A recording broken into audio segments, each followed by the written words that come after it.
Ayan, good morning. Magandang araw guys. Eto, meron naman tayo sinervisan. Isang washing machine na minami ang tatak. Bali, ang naging problema niya ay kumalas yung bumitaw yung kanyang cover ng motor, yung pinakampan. Pag umikot kasi yung motor, dapat may cover yan. Nakakabit yun sa sa may pulley. Eh ngayon, kumalas, siguro maluwag yung tornilyo.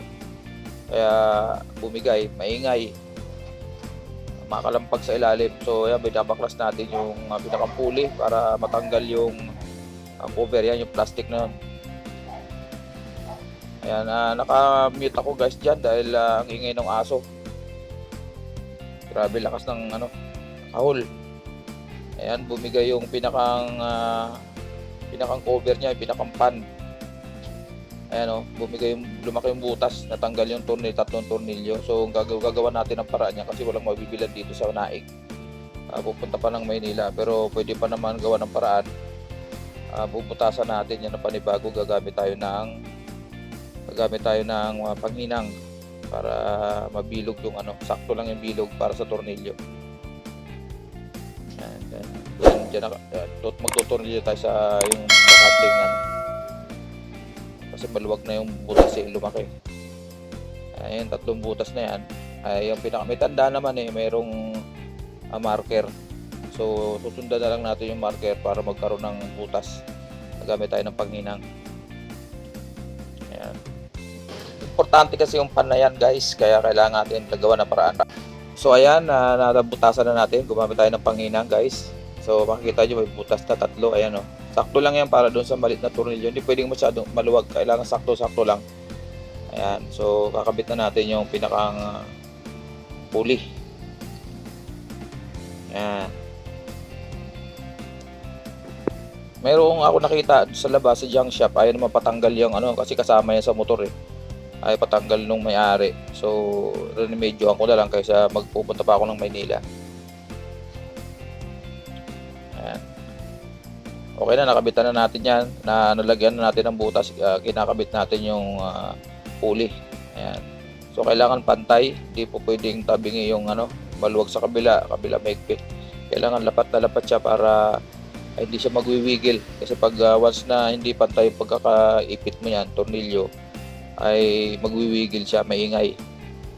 Malakas ang vibration. So higpitan pa natin ng konti para check na lapat siya doon sa pulley. Pagkatapos yan, kakabit na natin syempre. Ayan, pantay na siya.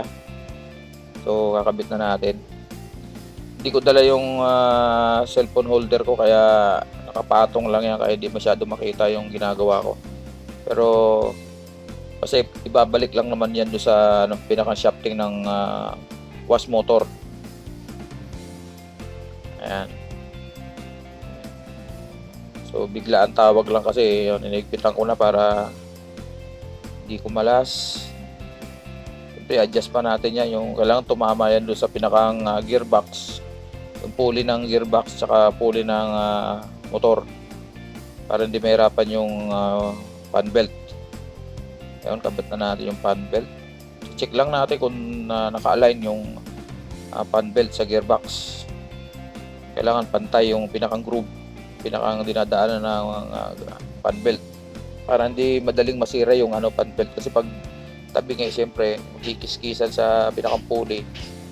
Kaya makakita nyo minsan na yung mga yung mga washing machine nyo may mga parang pulpos na itim. Yun yung hindi align yung pulley ng gearbox tsaka pulley ng wash motor. Kaya pinas forward ko na lang kasi medyo mahaba yan, hindi tayo masyadong matagalan. Binalik ko na yung drain valve kasi kailangan tatanggalin mo yun dahil iaangat mo ng konti yung tornilyo, yung pinakang body. Kasi binabalik natin yan ng maayos. Ayan, so gagawin natin ngayon, tutornilyohan naman natin siya. Tornilyohan natin, sakto natin yung mga butas sa ilalim. Ayan, naalan na natin, tornilyo na lang. Medyo maluwag dito sa sa likod ng sa dirty kitchen.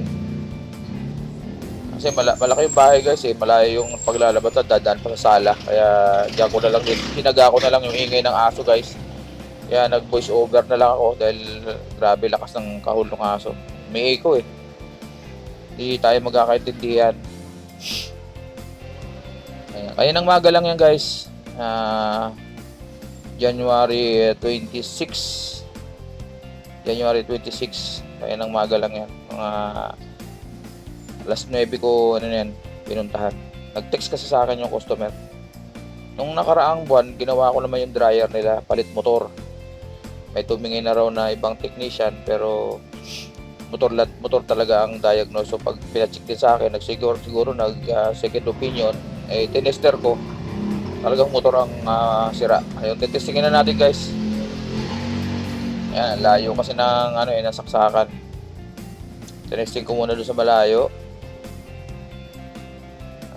So gumagana na, kabit ko na yung drain hose. Ayan. Actually pagdating ko, kalas na yung drain hose. Siguro kasi meron silang buoy siguro pinalas na rin. Tinignan ko anong sira. Sabi, ang tawag nga sa akin ng customer noon na sira daw yung motor. Sabi ko, paano nasira ang motor? Ayan na. So yan, pinandar ko na guys. Ayan na. Umiikot na siyang maayos. So makikita nyo, naka-align yung belt, yung pulley. Kailangan kasi align yan. Kailangan magkatapat siya. Bago pa kasi yung motor. Kaya sabi ko, imposibleng sira ang motor. Maingay lang daw, umiikot naman daw. Pero sabi nung boy, sira daw yung motor. Walang alam siguro. Yung pala pagtingin ko, yung pulley lang pala problema. Ayan, yung mga simpleng trabaho ni Matsuki. So ayan guys, tapos na tayo dyan. Ayan, Minami. Matibay din, no? Tsaka, alam mo, mga Minami brand, may mga sirain na washing machine. Pero ito, matagal na. 5 years na raw sa kanila. Ayan. Salamat guys sa inyong pagsubaybay sa aking pag home service. Ayan. Okay, pinakita ko sa katulong. Magana na. Ayun, maraming salamat.